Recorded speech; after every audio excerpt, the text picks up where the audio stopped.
Hi, everyone. We're going to get started now. Welcome to EcoFaith Dialogues. This is a series by Texas Interfaith Power and Light with the 787 Collective. We're here again with Becca Edwards and myself, Madison Turner, for our fifth webinar so far in the series. EcoFaith Dialogues is a series focusing on how different missions, ministries, spaces of service around the world are being impacted by climate change and how different leaders and communities are responding to that. So to those of you who are live and to those of you who are watching this recording, we're so happy to have you with us today. Today we're going to be talking with Tapiwa Prosper Chimbadzwa, and he's going to be telling us about his work with the UMC Global Missions. Tapiwa is a Global Missions Fellow in the 2023 to 2025 cohort, serving in Sierra Leone at Village to Village Federation as an environmental advocate. In this role, he's working with local communities to build climate change resilience through co-creation of sustainable food systems through agricultural training, nutrition training, as well as women's empowerment. Tapiwa is a peace practitioner by profession, but he holds a BSc in peace conflict and governance from Great Zimbabwe University. He has 6 years of experience in peace building and environmental conservation through community development work, research, and human-wildlife conflict mitigation efforts. Tapiwa is passionate about pro-poor policies of development where local communities are empowered to conserve their environment, realize tangible benefits, and live in harmony with nature. He believes that for people to see positive peace, they should change the way they interact with the environment. Welcome, Tapiwa. Thank you so much for joining us. Before we hear from Tapiwa, we're going to watch a video really quick about what his work is on, and then we're gonna hear his presentation. So Becca, if you would please. I think we're ready for the video.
Tapiwa, thank you so much for coming here and talking with us today. We're so excited to hear from you.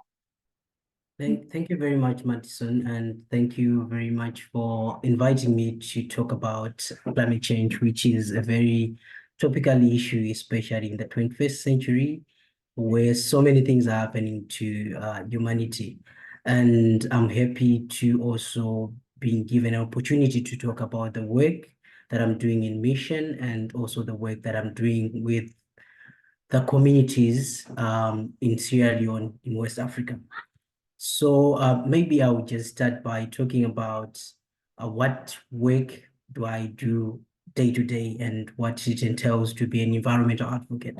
So basically my work involves creating programs for communities to build climate change resilience through education and also implementing projects that are on the ground. So far, I'm the lead for projects to do with conservation agriculture, where I'm working with 30 community groups comprised of women, youth, and adults. And out of those groups, I think 5 of them is completely youth groups. Then we have one group that is comprised of people living with visual impairments. The group is known as the blind farmers, and these people have been affected by a disease caused by bites from the black fly, because they stay within the confluence of a river called Rocky River. So we also work with them in trying to capacitate them in terms of agriculture and other things. So basically, my day is comprised of most of the time I'm in the field, interacting with the communities, interacting with the people, trying to address different challenges. And then if I'm not in the communities, I'll be at the office compiling the reports and drafting, and also doing some monitoring evaluation to see the progress and impact. And I'll also work as a liaison between the stakeholders, presenting our work to the local council, presenting our work to the Environmental Protection Agency, as well as lobby for changes within the communities, like highlight some of the challenges that our communities are facing that might not have been channeled through different channels of platforms of representation. So basically, has been my role, and I'm also pushing for us to begin working on environmental education clubs in the schools that are around the community, so that we don't just focus on the farmers, but we also pay attention to the young ones and educate them about climate change, educate them about the environment and the need to interact in a very good way with the environment for better futures. So basically, that's like a lot of things that's happening with one person, but we thank God that we keep getting the support and the energy to continue doing the work day in, day out. And then maybe I'll get to talk about how did I become a climate change advocate, and why did I really choose, specifically choose issues around climate justice specifically for ministry. So for me, deciding to focus on climate change and climate justice, I can say it came from quite a number of reasons. The most being personal experiences and then convictions, because I come from the Global South and I am from a community that have been greatly affected by the negative effects of climate change. I'm speaking of droughts, I'm speaking of heat waves, and I'm speaking of rise of quite a number of diseases that we didn't know that they existed before. So basically, that coupled with the conviction of living the purpose of being a Christian, the Christian values, is inspired by Genesis 2:15, which tells us to be stewards. So basically, that combination of my personal experience, conviction, and also trying to live by the faith brought me to climate change issues. But mainly, I can say that I've always been a person who has been having a motive to drive and influence positive change in society. And when I then went to, okay, let me just take it back a bit. I began this work, I think sometime around 2015 when I was still in college, in high school, let me say in high school, when I joined the environmental clubs, and we would discuss different topical issues. And I was part of the United Nations club in school when we were still dealing with the Millennium Development Goals by that time. So that experience exposed me to think about what do I really need to do to change. And then when they transitioned from the move from MDGs to SDGs, and then my college time, I enrolled to be a peace practitioner. And throughout my studies, I've been trying to understand conflict, how it comes more, how it emanates and everything. And throughout this time of studying, I realized that most of the conflict that we are faced with as Africa, for instance, they emanate from the environment, how people get access to resources and how resources are used, and also the negative externalities of some deals that are made to maybe, let's say, to extract resources from the environment, and then the communities are affected. And then access to those resources then give rise to so many tensions within the community. So me thinking, I was like, okay, fine, I've started conflict, but what can I basically do to influence the right change that I would want to see and address the underlying causes? Like, the real cause of this problem is access to these resources. And it's because there are so many inequalities. So that's why I took it from that direction. And then later on, I then bumped into the Global Mission Fellows program. And the reason why I loved it most was because it gave me an opportunity to follow my passion, at the same time integrate it to my faith.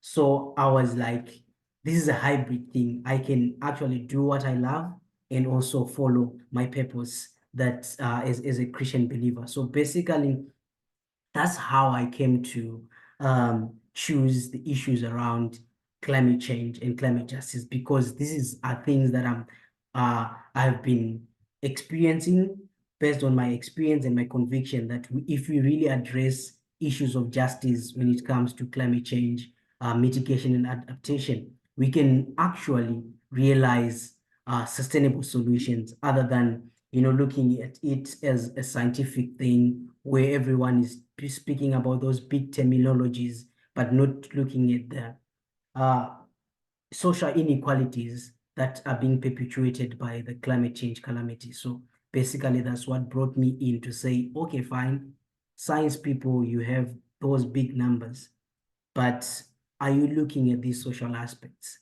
And who is there to stand in the gap between the communities and those of science? So that's how I then say, why not venture into climate justice and climate change issues? Yeah. So I think one other question that I was asked, which is quite interesting, is have there been specific moments where you've seen God in your work? So I see God every day in my work, because it always surprises me sometimes that as people would want to solve our problems on our own, but God has a way in how He created nature. I've always found a time to interact with the environment on its own, how it helps itself recuperate and how it helps itself solve the problems that might be caused by our human nature. We distract, but when trees grow, they then work around solving those issues. So to me, I've actually seen that God created things in a different way. And if we really get to reconnect to nature, it has a way. And trust me, I've also seen an opportunity in, how nature helps me balance my mental health. Because whenever sometimes I find myself angry with so much rage, I can just walk in nature areas and I found myself feeling very, very relieved. I can get myself to planting trees. I can get myself to just taking care of the flowers, and I'll find myself relieved. So basically, that's most moments I've seen God. Besides seeing Him working within the communities, I have seen Him through nature, and I've seen that the more you take care of nature, it also has a way of just giving back to you in terms of health-wise, in terms of so many ways. Then I think I'll move on to the other question that says, how has your spiritual journey been impacted by your climate work? Wow, this is quite interesting, but I think my spiritual journey, like I experienced how I ventured into the issue of climate work. It was basically inspired also by Genesis 2:15, which says that we should be steward. And I still believe that as people of faith, we are still not doing much to speak much about stewardship and to amplify what really stewardship is, especially with regards to the environmental space. Because we preach mostly about stewardship, and you hear people speaking about how to take care of the financial assets, how to take care of the tangible assets and other things, but rarely you would hear people speaking about the core relationship between people and the environment. So in that aspect, I've been able to now see that advocating for climate justice has reinforced my commitment for social responsibility and the compassion for marginalized communities. And that, to me, has, made me be able to be selfless, to um, to value others before me, and also to be able to give myself for service. So I do believe that these have actually, worked miracles in terms of building my spirituality. And then I think the other one was has there been a specific moment in your ministry that have confirmed for you how important climate justice it is today?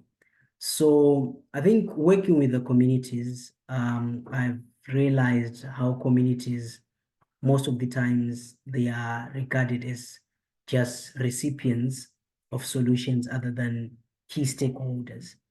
And I've realized that the issue of venturing in justice is very imperative, especially now that we are faced with the climate change calamity, because I think most of the communities that I work with, they have a great relation with the environment. But when it comes to solving the problems that are being faced by environment, there are always sidelines, and they're given foreign solution to say, let's adapt, let's use this, let's adapt to solar technology, let's adapt to this kind of technology, but not anyone speaking about their lived experiences. So I've realized that if we really want to bring about change, why can't we listen to the lived experience of the communities that we work with, of the people that we work with, to say that, okay, how have you been surviving? Because I do believe that communities have an understanding of climate change in a way that most scientists don't really understand, because I think scientists can be able to define what is climate change in the terminology of science.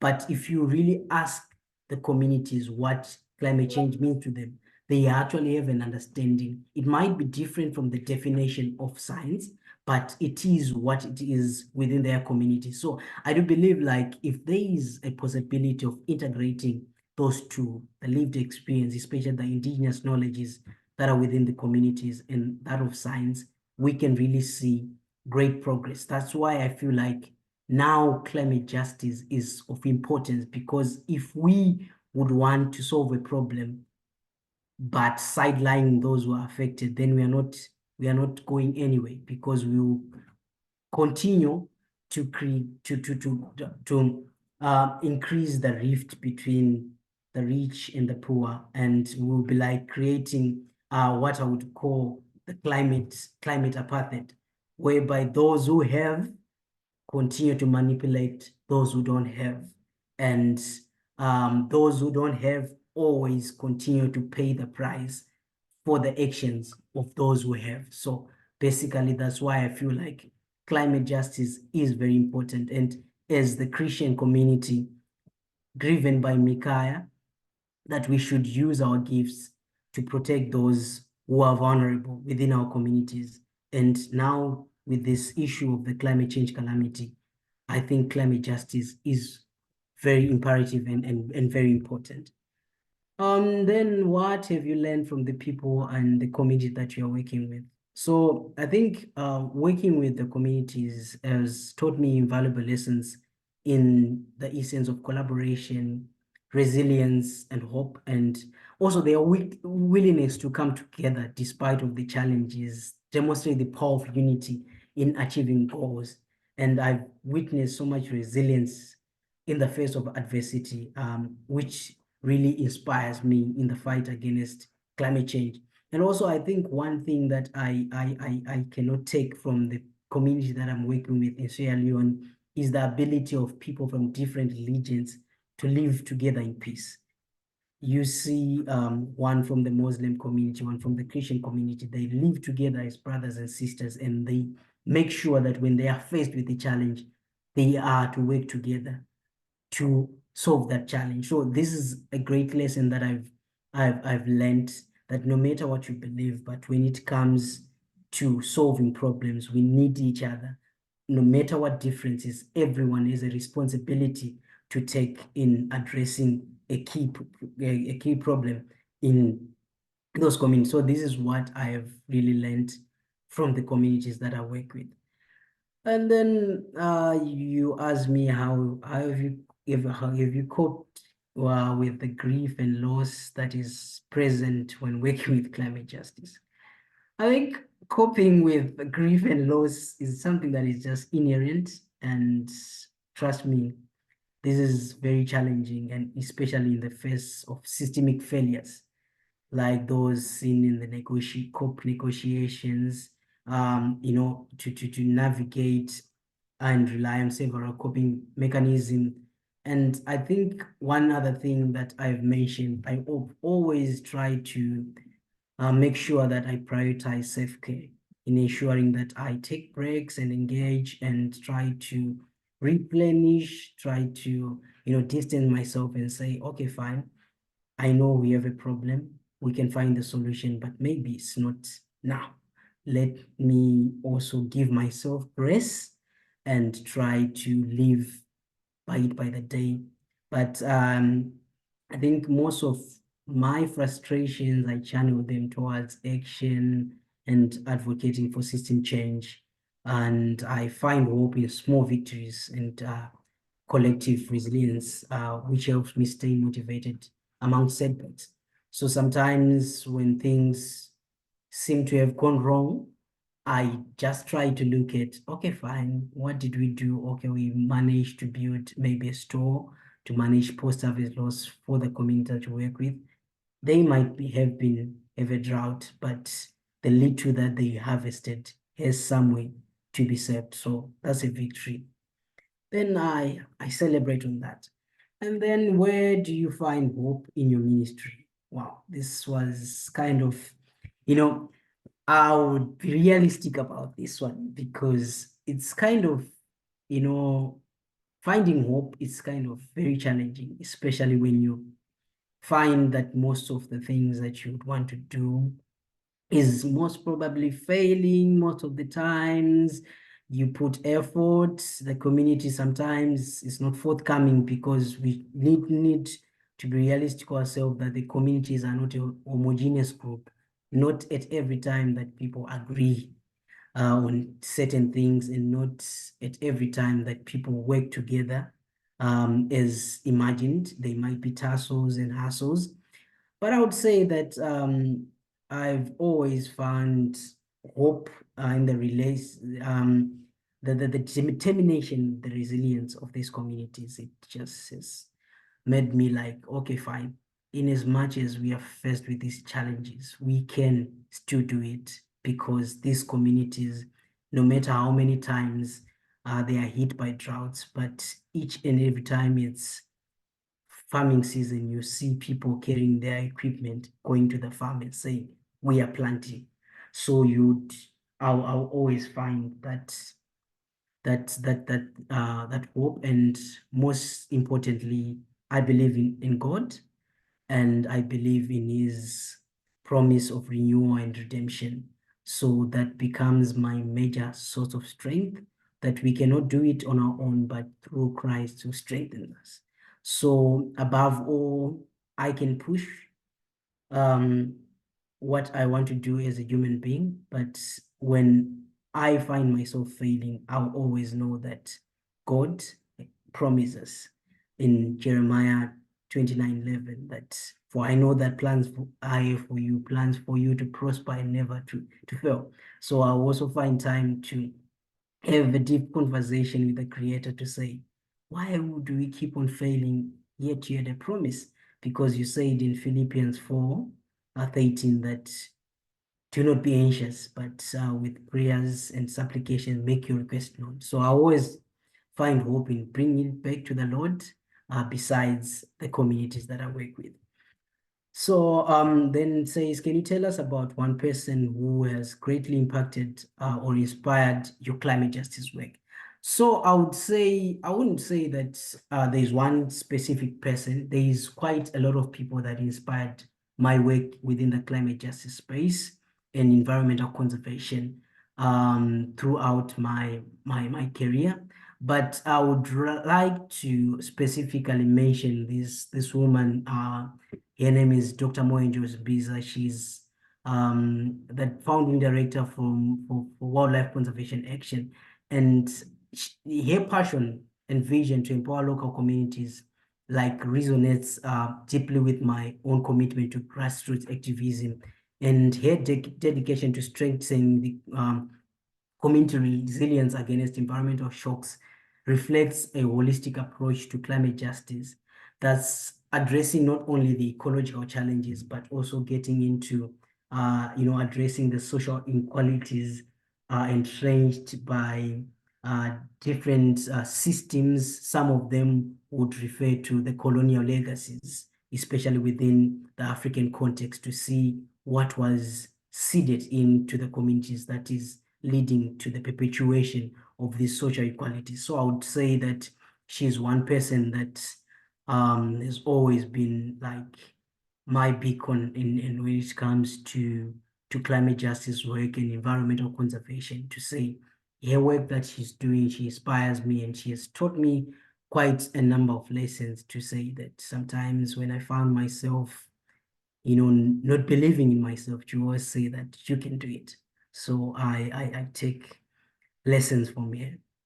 And if there was one thing you wanted our audience to come away with today, what would it be?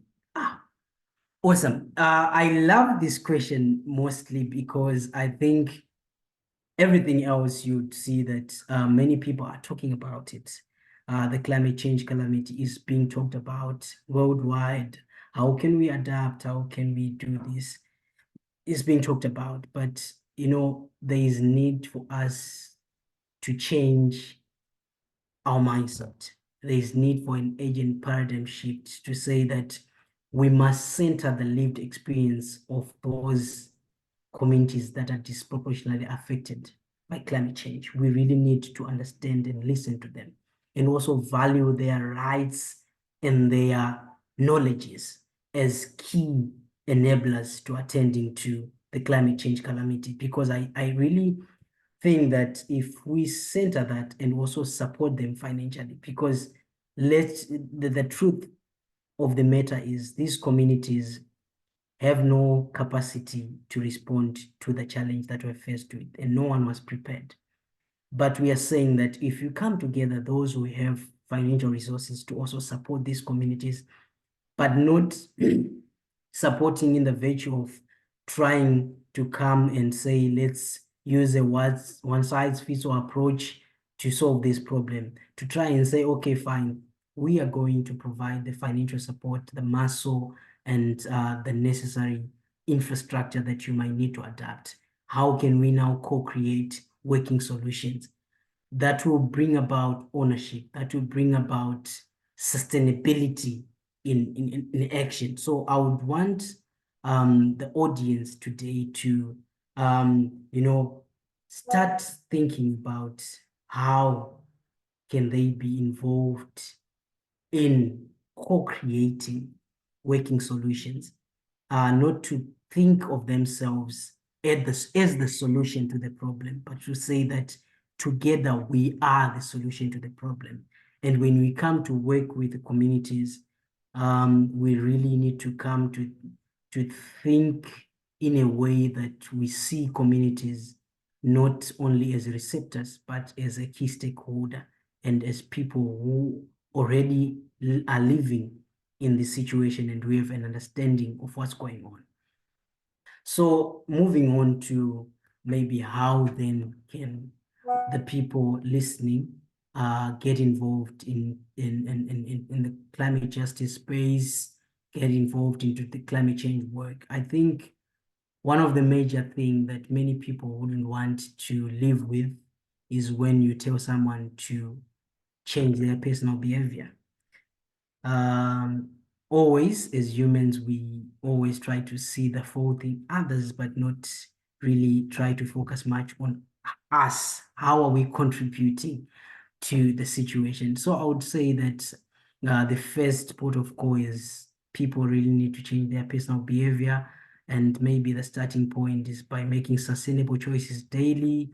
It might be energy consumption, it might be minimizing the worst, it might be starting eco-friendly practices within your space. And then I would say that let's all get involved in terms of, you know, supporting the initiatives that are already being put in place, find everything that we have to also help other communities adapt and make sure that we also educate and raise awareness to those who don't really, have an opportunity to have an understanding about these key issues. So I think that for me stand out to be key actions that our audience needs to take when it comes um, to climate justice and also getting involved into contributing for a sustainable and equitable future for all. So I think the other question that was raised is that is there a way forward that you're starting to see in the issue of climate change? So I would say that discussions are underway and dialogue, the room for dialogue is open. And I think I've seen also the churches, like interfaith dialogues, people of faith being involved in those COP meetings and starting to follow up and, starting to work together to also bring in the voice of the church. I think for me, that's a plus.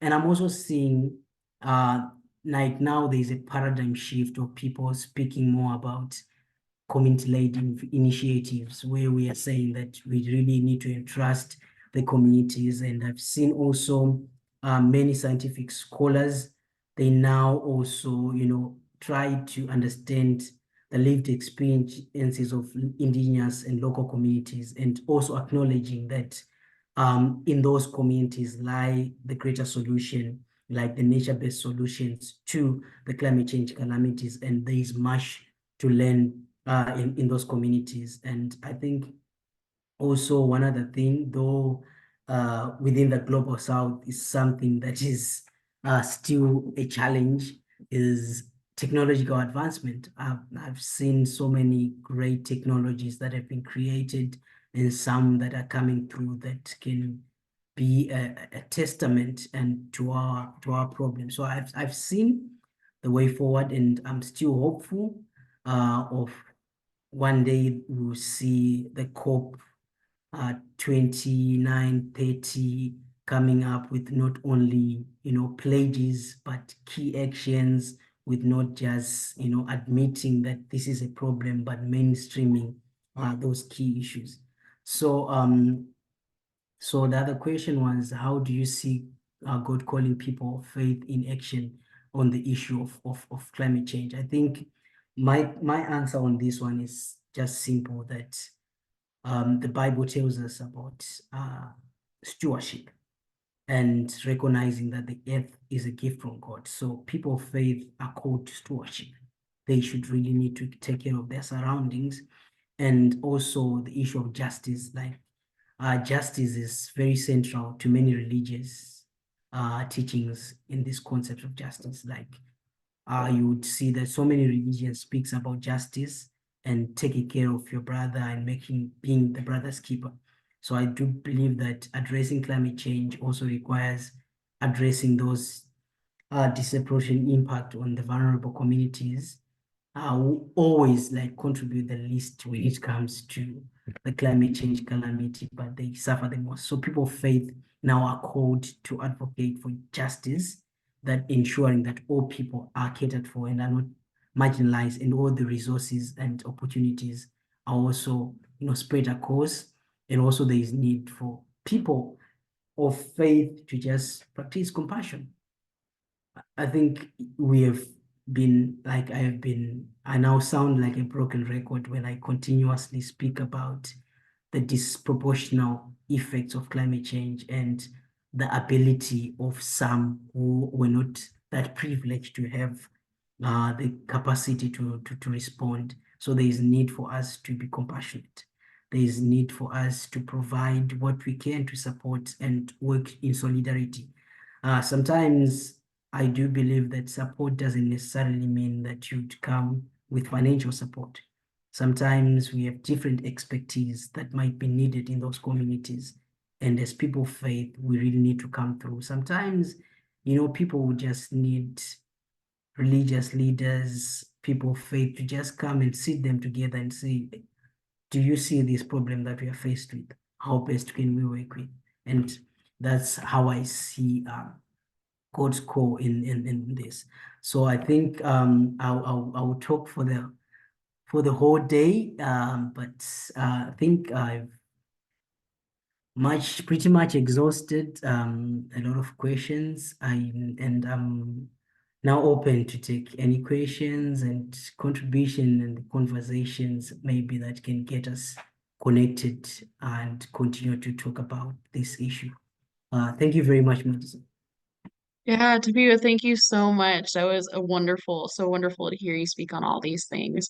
So, if you're with us live, please feel free to ask questions. You can like raise your virtual hand, or even if you don't feel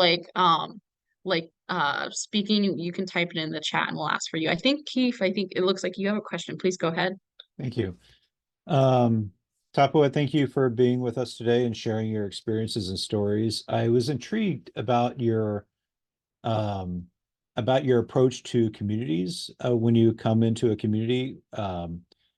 How do you, can you give us an example, a case example of a community and their practices before you came in, and what suggestions or how you came about proposals for making the changes?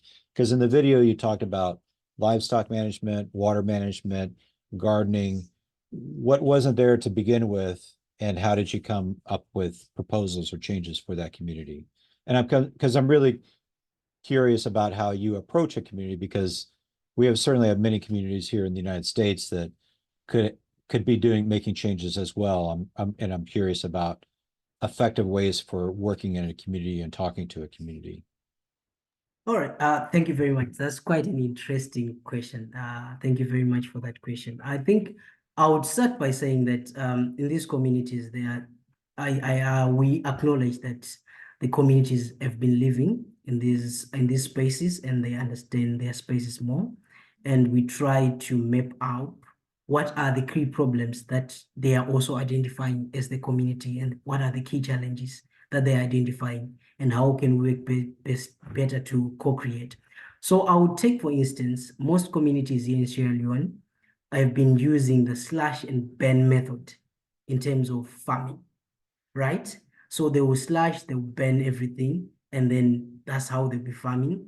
And most communities have been morely focused on producing the carbohydrates like the rice and the cassava. So we now try to engage the community and also try to have a conversation with the Ministry of Environment to see what are the best possible alternatives to the slash and burn. And I think one possible alternative, the first alternative, was the use of inland valley swamps, to say that there are different inland valley swamps that have perennial water supplies, and that some that don't really have like that system of water supply, and then adopt the system of ponds and canals, to say that we now manage the water movement in terms of those inland valleys, then allow the water movement to allow these communities to practice agriculture.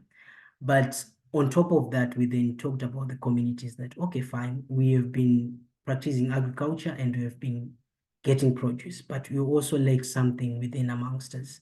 The one major problem is that our nutrition, our food sources, they are always towards the carbohydrate. What about we think about adding some other vegetables and see how best it works? So we tried it by just creating, small groups of people who voluntarily came into place, and then we tried it for a pilot. And after seeing it, working, many people started to buy in.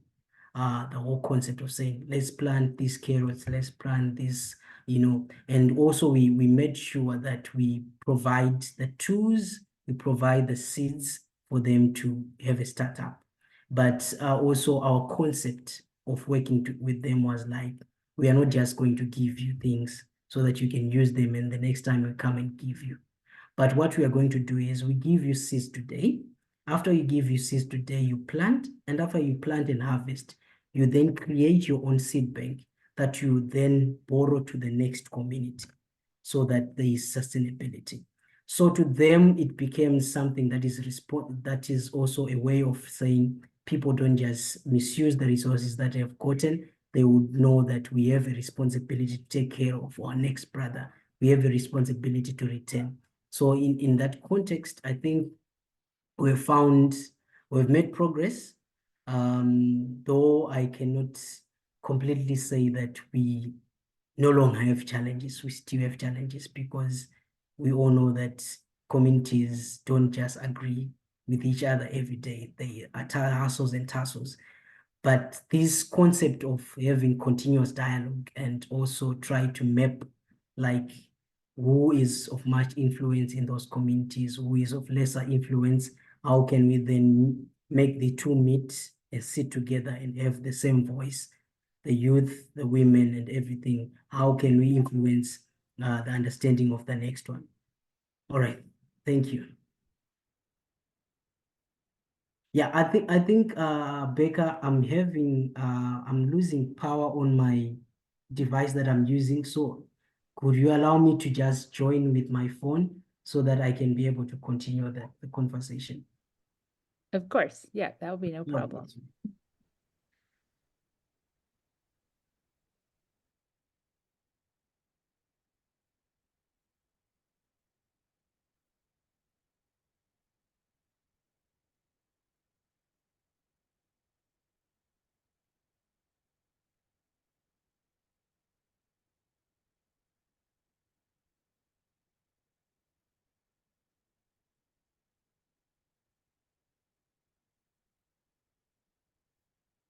I think I'm still in if there is another questions or if I have attended to your question well, or if you need a follow-up maybe.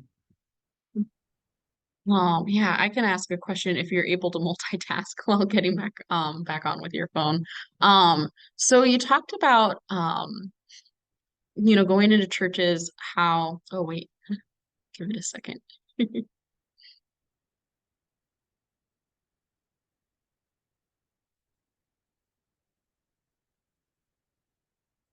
Hey, can you hear us?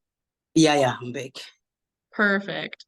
Um, so you talked about how often people see themselves as like recipients or like in churches, like, they're thinking about, what they're receiving. And so I was really wondering, what have you found helpful to empower people from being recipients to becoming those who are taking action and fighting against climate change?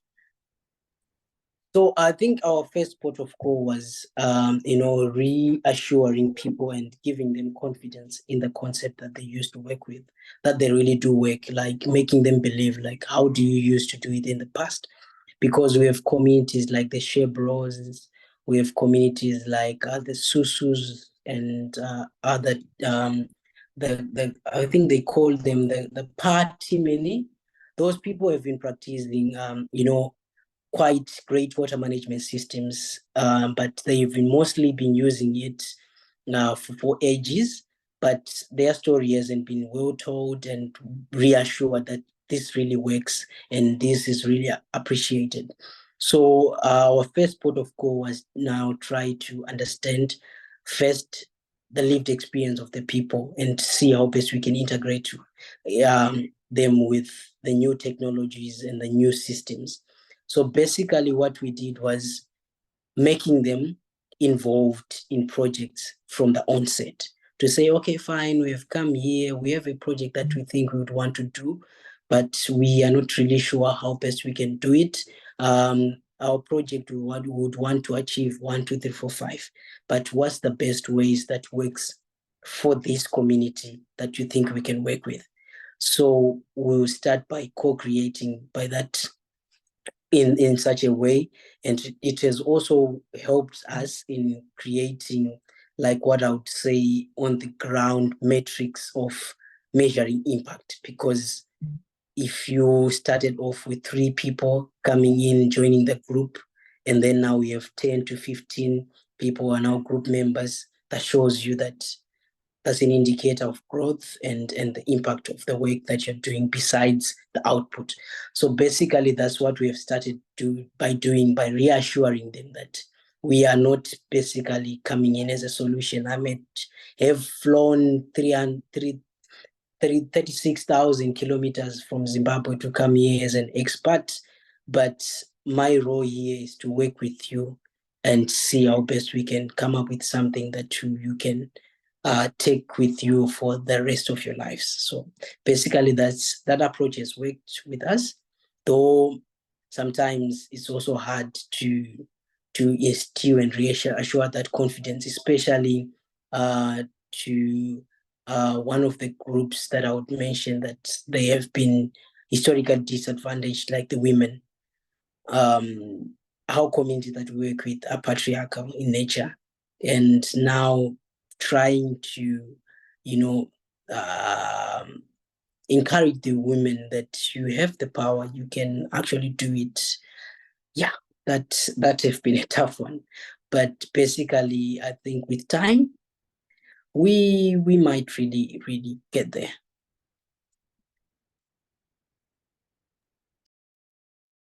You've spoken so beautifully about the importance of unity across different kinds of differences, the importance of listening and living to what did you say about living into the lived experience of the community you're working with as you propose and develop a solution together.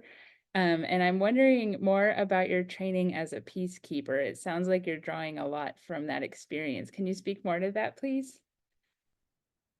All right, thank you very much. I think as a peacekeeper, my training most specifically, like the training was morely inclined towards navigating conflict and how best we can deal with conflict, and also acknowledging that humans are great players in finding the solution. So basically what this has been working most for me is that I've been able to use the tools for dialogue, making dialogue my key tool from my toolbox to deal with these key issues. And I think also coupled with the effort of the people that have been working on this project before, that have actually developed the trust in these communities, because I do believe that this cannot really work without proper trust between the implementers and the communities. So basically now my experience as a peace practitioner is helping me navigate different characters and also different roles of people within the communities. Like I'm able to map the stakeholders within the community by virtue of just saying, we are calling for a meeting, let's sit together. How about we talk about this? You see with the level of, interaction, who speaks the most when it comes to these issues, who is always silent, who feels like I'm not well heard and everything. And throughout that mapping, then I'll be able to come up with ways now to say, okay, fine. So I've seen the most influential, I've seen the most outlying. How can I now navigate through to make sure that every voice is heard during these meetings without, stepping on someone's foot? Maybe the chief has said this, but without interjecting with the chief's idea, maybe we'll just say, oh, maybe we'd just like to also hear some other ideas that we can add to the chief's idea from one member of the community, maybe from that woman. She has been silent since we started. We just want to hear her voice. People will laugh about it, but, would give someone an opportunity to speak. And whilst their voice is heard, maybe there would come a great idea from them that would then help us build up. So I think that's how I've been working and navigating through the situations.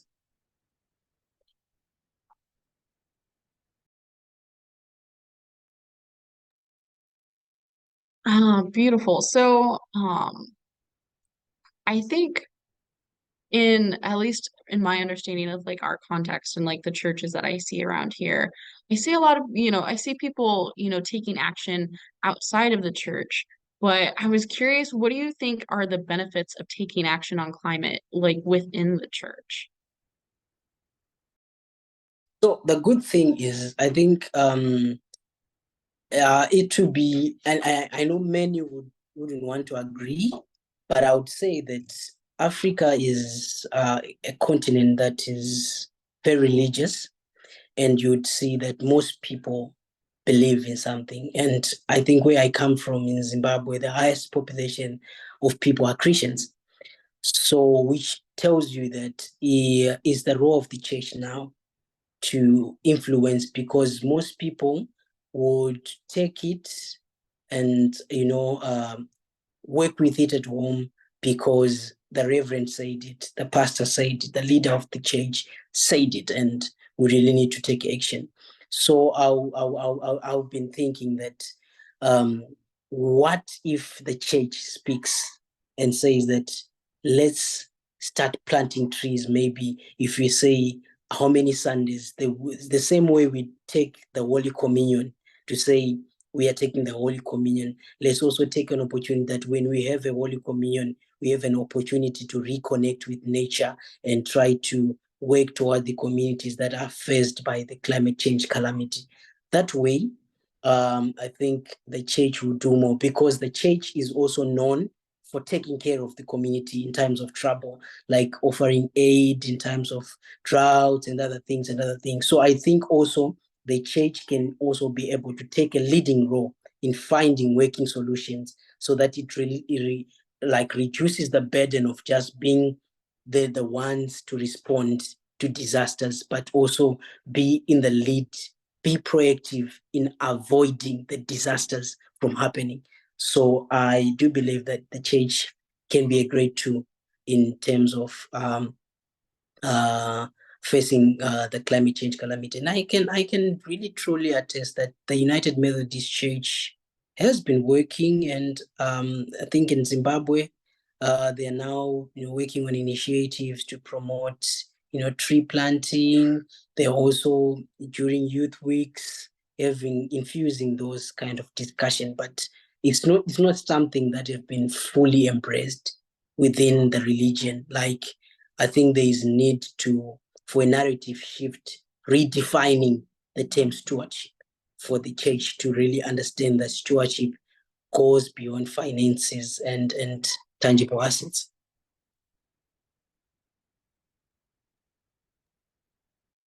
Well, Tapiwa, thank you so much. If anybody has any more questions, we have about 3 minutes left. But if not, Tapiwa, thank you so much for joining us here today. It's been so wonderful chatting with you. And it's been so wonderful to hear your story and your thoughts on, the unity of the church and like coming around this issue. If you have any more questions for Tapiwa outside of this meeting, we do have his contact information right here. Just one second there, for you to reach out to him. And I believe he has a link tree there that connects to different parts of his social.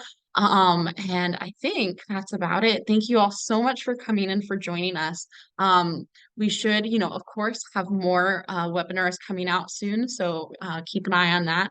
And Tapiwa, thank you so much for joining us here today. Thank you very much for inviting me to speak about these issues. Yes, of course. It was our pleasure. It was amazing. Thank you. All right. Have a good day, everyone.